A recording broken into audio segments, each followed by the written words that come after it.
I get it. When you're about to upgrade your living room audio, you're stuck between the excitement of a cinema-style upgrade and the fear of spending a bundle on something that ends up just filling the room with noise. I was in the same spot last month, scrolling through endless soundbars, trying to picture how each would actually sound while I was watching a drama with a lot of quiet dialogue, or a bass-heavy action sequence. Link is in the description if you want to check the product details on Amazon. The Sony A9M2 promised a 4.0.4 setup, Dolby Atmos, and a 5-year amber protection plan, which sounded like the kind of safety net you'd want if you're putting a decent chunk of cash into a home theater upgrade. My hesitation was real. Would a single bar with 4 upward-firing speakers actually spread sound well enough in a medium-sized living room? Would the included subwoofer be enough for those low-end hits, or would I need a second one? And finally, would the remote and app integration actually be smooth, or would I end up wrestling with menus every time I wanted to switch from TV to a streaming app? First off, let's talk about the kind of room where this system shines. I have a 12 by 15 foot space with a fairly standard rectangular layout and a TV that's about 55 inches.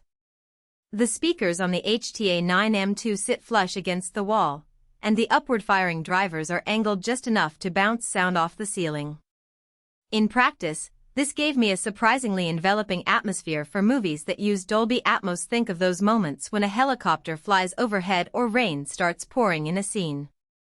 The sound seemed to rise and settle around the room instead of staying glued to the front.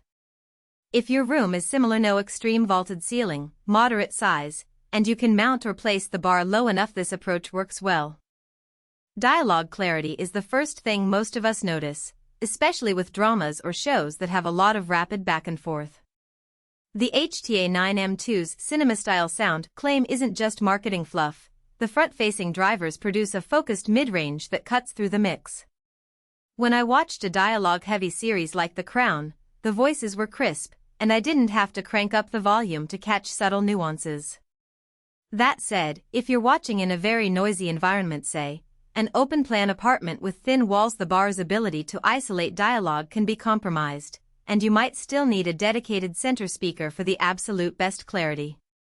Bass performance is another frequent point of debate for soundbars.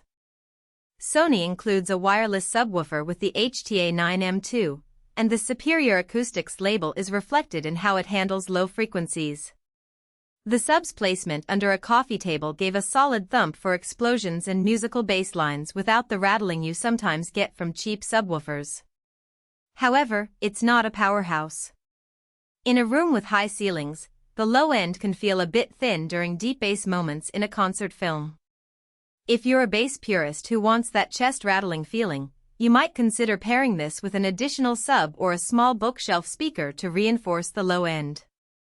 Surround effect is where the 4.0.4 configuration tries to be clever.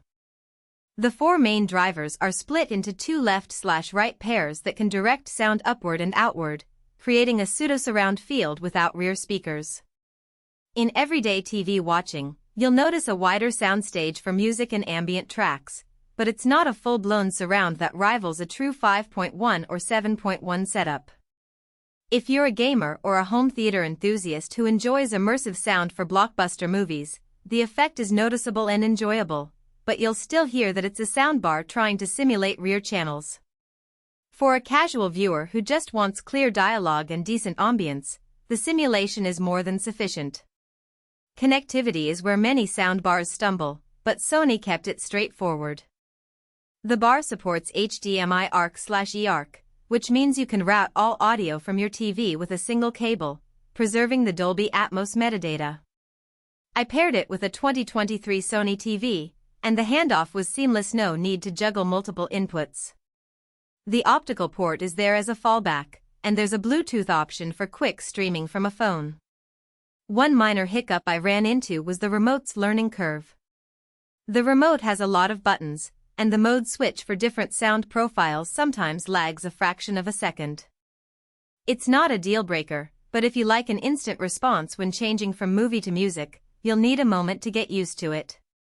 Now, the practical strengths and weaknesses summed up.